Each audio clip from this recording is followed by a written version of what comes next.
Welcome back to Good Day Atlanta. Time is 9:13 now. Andy Roddick is considered one of the great American tennis players, right? A former world #1 and U.S. Open champion with 4 other Grand Slam finals, and he has a record-setting serve. Andy is here now to talk about his career, the future of the sport, and also returning to the court here in Atlanta. As you said, dusting off that racket, right? That's Glad right. You're here. Thank you. I'm happy to be here. Good morning. Okay, so got to mention this. No American man has won a Grand Slam event since you at the U.S. Open. That was in 2003. What's the deal? Yeah, What's going on? It's been too long.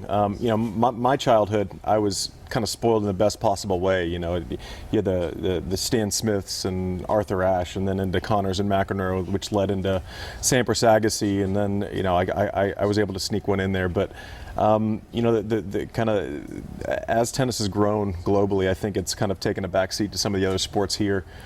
In America, which is a little disappointing, but we do have a good young group of American men, and we need to specify also the women have been doing their jobs. You know, Serena and Venus, and a year and a half ago at the U.S. Open, the last 4 women in the tournament were all American, and Serena wasn't even playing then. So they've been doing their job. We need to be very, very clear about that. But you know, we have some good young American men talent on the. For the U.S. and hopefully they'll start coming through. Yeah, we're going to talk about a few of those names, those people to listen for, those names to listen for in just a second. But I want to talk about you. You're going to be doing, what is it, like an exhibition kind of match? Who are you up against, and how are you feeling about that? I'm nervous. I play an old friend of mine named Robbie Ginepri on July 22nd. I think we tip off, I don't know, somewhere 7 or just afterwards. And but, he's from Atlanta, I think, he's too. He's from Atlanta. I think Robbie and I have known each other since we were probably 10 years old. He's still in pretty good shape. He's out on tour, you know, coaching some guys, so that always makes me a little nervous. I don't really play too much anymore, so I'm going to have to kind of get it going in the next couple of months before before July 22nd. Yeah, I was going to say you've still been practicing, doing some.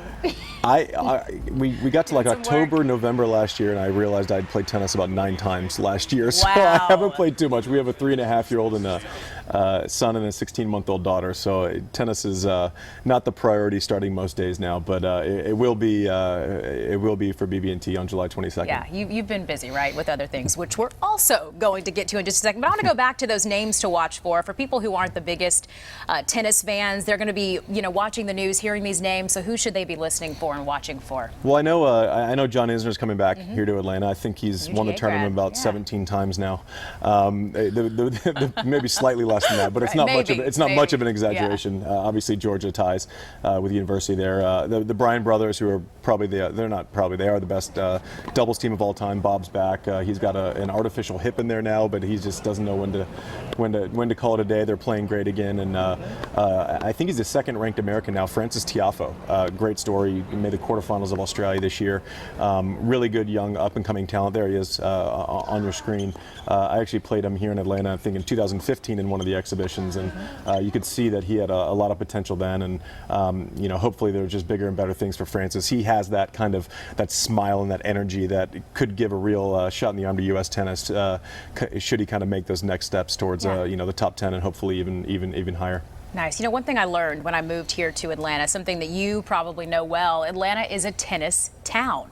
A lot of big fans here. Yeah, I think forgive me if I get the stats a little wrong, but I think the most amount of USTA membership, so people actually participating and playing, is here in Atlanta, and that's always translated to great support for the tournament. There's been a couple different iterations of it. I think I won my first ever tournament here in 2001. It was 18 years ago, and it was a spring event on clay, which has since moved to South America, but luckily we were able to bring a tour event to kick off kind of the summer hardcourt season here in the U.S. back to Atlanta. So it's always nice to kind of see the tournaments come into towns that appreciate them. Sure, we love it. Absolutely love it. Okay, we're going to switch gears just a little bit.